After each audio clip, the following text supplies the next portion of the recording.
Okay, the next song that I'm going to talk about is While You Wait. It's the second song on the record. This was the first song that featured a full orchestra on any of my albums. I've kind of faked having an orchestra before through various different types of methods, but this one was the first one that had a real big deal in there. Now, it was done by a guy named Matt Combs, and he recorded all of the parts individually. But, once it's in there, and if you mix it properly, it actually sounds like the real thing, because it is the real thing. It was all real parts, but just done at different times. Not that any of you need to know that, but this is behind the scenes, so there you go. And I think it sounds fantastic. I think Matt did a really great job.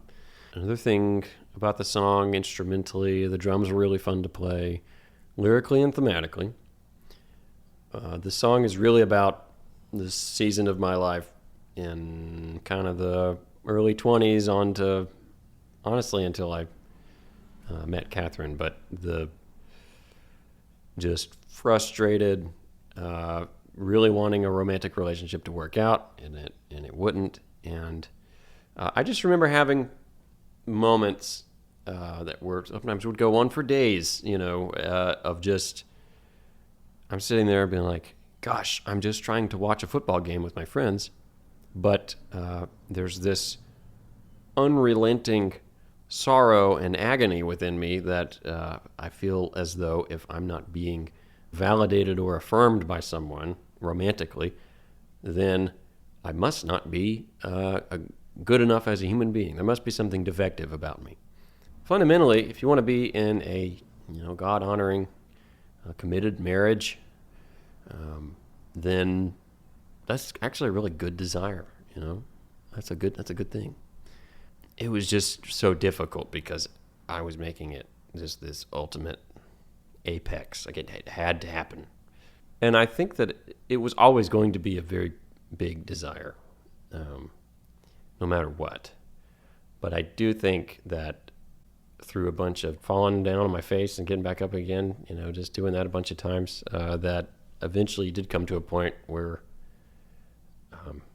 my hands were kind of pried open, and then I was able to get to a point where I could enter into a lasting, committed relationship. But that took a really long time.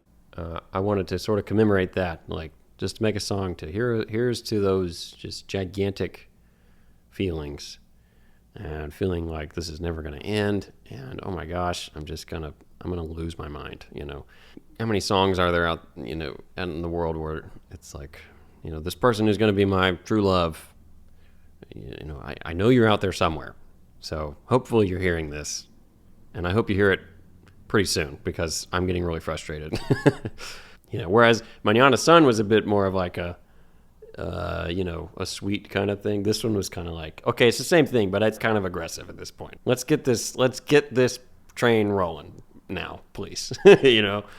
It's not an anecdotal song. To me, it's kind of a reckless song in a way, but fundamentally about a good desire. I think that's about it for that song. This is hard. Let me just say, it's kind of hard to talk about the songs like this because there's a lot of vulnerable stuff, and I can kind of hide behind the layer of music and emotion, but to just talk about it is really difficult. So thank you for bearing with me if anyone's made it to the end of this thing. All right, so more is on the way, and it will get more vulnerable. It will get even more vulnerable. Okay. But if you're sticking with me, God bless you. That's great. Here's to decaf coffee at 4 p.m. Get ready for the next one at some point. Goodbye.